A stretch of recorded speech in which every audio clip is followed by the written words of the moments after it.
एक बार की बात है। सभी गांव में अपने अपने काम में मग्न होते। तभी एक दिन इस गांव में किसी की बुरी नजर लग जाती और यहां एक बहुत ही खूंखार बिच्छू आता जो बहुत ही विशाल होता। अरे वाह! ये गांव तो बहुत ही खूबसूरत है। मैं अब तक 40 गांवों को बर्बाद कर चुका हूँ, लेकिन इससे खूबसूरत गांव मैंने आज तक कहीं नहीं देखा। मैं इस गांव के सारे लोगों को अपना गुलाम बनाकर इस खूबसूरत गांव का एक खूंखार बादशाह बनूंगा। इतना बोलकर ये बिच्छू अपनी हैवानियत लिए हुए गांव की ओर तेजी से बढ़ने लगता। अरे भाई रघु, आज का मौसम देखो, कितना सुहाना है। मन कर रहा है सारे काम से छुट्टी लेकर कहीं पिकनिक के लिए चल जाऊं। हाँ भैया, आज का दिन बहुत ही मनभावन है। मेरा भी मन कहीं घूमने जाने का कर रहा है। मैं अभी अपने बीवी बच्चों को तैयार होने के लिए बोलता हूं और पूरे परिवार के साथ इस मौसम का मजा लेने जंगल की ओर जाता हूं।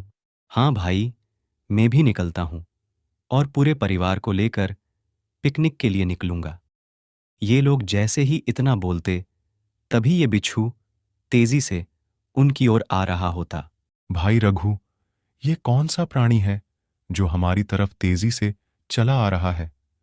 इतना विशाल और खूंखार बिच्छू ये अकेले पूरे गांव का विध्वंस कर सकता है। जल्दी से गांव वालों को इसकी सूचना देकर उन्हें सावधान करना होगा। हाँ भैया, ये तो कोई दानव लग रहा है जो अपनी मायावी शक्ति लिए हुए गांव की ओर आ रहा है। हम जल्दी यहां से नहीं भागे तो ये हमारी जान ले लेगा। रुक जाओ गांव वालों, नहीं तो मैं अभी तुम्हें तुम्हारी मौत के दर्शन करवा दूंगा। मुझे तुम्हारा गांव बहुत पसंद आया। मैं इस गांव को बर्बाद करने के लिए ही आया था, लेकिन इस गांव की सुंदरता ने मेरा दिल मोह लिया। तुम अगर अपनी और इस गांव वालों की सलामती चाहते हो, तो मुझे अपना राजा मानकर इस गांव को मुझे सौंप कर मेरी गुलामी करनी होगी। हमें कुछ नहीं करना, हम लोग को जाने दो। हम जाकर गांव वालों से इसके बारे में बात करते हैं। तब तक तुम गांव में किसी को कोई नुकसान नहीं पहुंचाना। ठीक है, लेकिन तुम्हारे पास 1 घंटे का ही समय है। उससे पहले अगर तुम लोगों ने अपना फैसला नहीं बताया, तो इस गांव को बर्बाद कर दूंगा।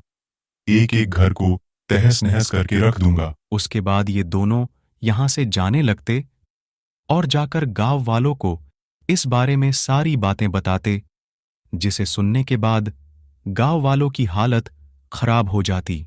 अपना राजा मानकर उसकी जीवन भर गुलामी करनी होगी, लेकिन वो एक दानव है। इस गांव की धरती और संस्कार सभी को भंग कर देगा और अपनी हैवानियत के रंग से पूरे गांव को रंग देगा। इसके सिवाय हमारे पास कोई रास्ता भी नहीं है। हमने उसकी बात अगर नहीं मानी तो सभी लोगों को मौत के घाट उतार देगा। पता नहीं इस गांव में किसकी बुरी नजर लग गई। हमें कुछ सोचना होगा और हमारे पास ज्यादा समय भी नहीं है। 1 घंटे के अंदर ही हमें अपना फैसला सुनाना है, नहीं तो पता नहीं वो दानव क्या करेगा। हमें कुछ तो हल निकालना होगा। इस दुनिया में ऐसी कोई समस्या नहीं है जिसका कोई समाधान न हो। हमें अपने तरकीब से इस बिच्छू को भगाना होगा या फिर इसे मारना होगा। उतने विशाल बिच्छू को मारना कोई आसान काम नहीं है उर्मिला। दूसरी तरकीब काम आ सकती है। हम चाहे तो अपना दिमाग लगाकर उस बिच्छू को अपने गांव से भगा सकते हैं, हमेशा के लिए। ये लोग इतनी देर क्यों कर रहे हैं? अभी तक उन्हें आ जाना चाहिए था। 1 घंटे से ज्यादा हो गया। अब लगता है इंतजार करने का समय खत्म हो गया। अब मुझे अपनी तबाही इन लोगों को दिखानी होगी, तब इनकी अक्ल ठिकाने आएगी। इतना बोलकर बिच्छू अपना जहर चारों तरफ फैलाने लगता। अब ये जहर धीरे धीरे पूरे गांव में फैलेगा। उसके बाद जो भी इंसान या जानवर इसके संपर्क में आएगा, उसकी मौत तय है। जब कुछ लोग इस जहर के आतंक से मरेंगे, तब ये गांव वाले खुद मेरे पास भागते हुए आएंगे। उस दानव बिच्छू ने गुस्से में अपना जहर पूरे गांव में फैलाने लगा है। उस जहर के संपर्क में जो भी आ रहा है सभी मारे जा रहे हैं। हम लोगों को जल्दी कुछ करना होगा, नहीं तो धीरे धीरे पूरा गांव शमशान घाट बन जाएगा। मेरे पास एक शानदार तरकीब है जिससे सांप भी मर जाएगा और लाठी भी नहीं टूटेगी। हमें उस बिच्छू के पास जाकर एक नाटक करना होगा। उसके बाद बिच्छू खुद इस गांव से बिना किसी को नुकसान पहुंचाए चल जाएगा। कौन सी तरकीब है और हम लोग को क्या नाटक करना है? उस बिच्छू को इस गांव से भगाने के लिए हम लोग नाटक तो क्या कुछ भी करने के लिए तैयार है। उसके बाद रामू अपनी तरकीब सभी गांव वालों को समझाने लगता। उसके बाद ये लोग बिच्छू के पास जाते और अपना नाटक का खेल शुरू करने लगते। इतने देर से तुम लोग कहाँ थे? तुम लोगों ने बहुत देर कर दी। मेरा ये जहर अब तक गांव में फैलकर कई जीवों को मार चुका होगा। तुम लोग जल्दी अपना फैसला बताओ, नहीं तो मैं पल भर में पूरे गांव को तबाह कर दूंगा। उसकी कोई जरूरत नहीं है महाराज जी। आप तो हमारे इस सुंदर गांव के एक नायाब हीरा हो। हमने आपको अपना महाराज स्वीकार लिया है। अब आप अपना ये विषैला जहर निकालना बंद कर दो। इतना सुनते ही बिच्छू खुश हो जाता और अपना जहर निकलना बंद कर देता। क्या तुम सच बोल रहे हो?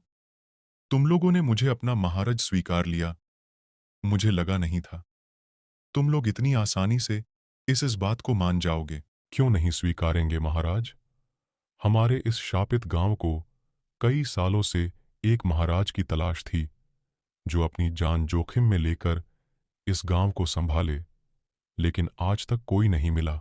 आपने जैसे ही इस गांव में राज करने का प्रस्ताव हमें दिया, हम लोग बहुत खुश हुए और तभी ठान लिए थे कि अब इस गांव का महाराजा आपको ही बनना है।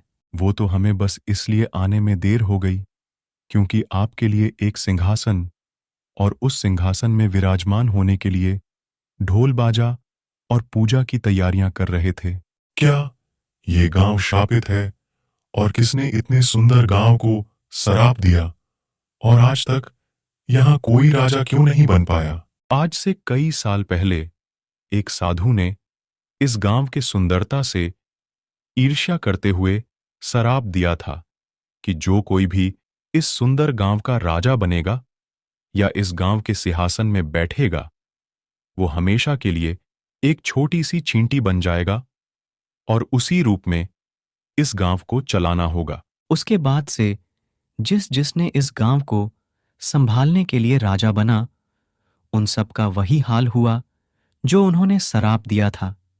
सभी चिंटी बन गए। उसके बाद से उनका ही कोई पता नहीं कहाँ है। कई सालों बाद हमें सौभाग्य मिला कि हमें आप जैसा शूरवीर राजा मिलने जा रहा है।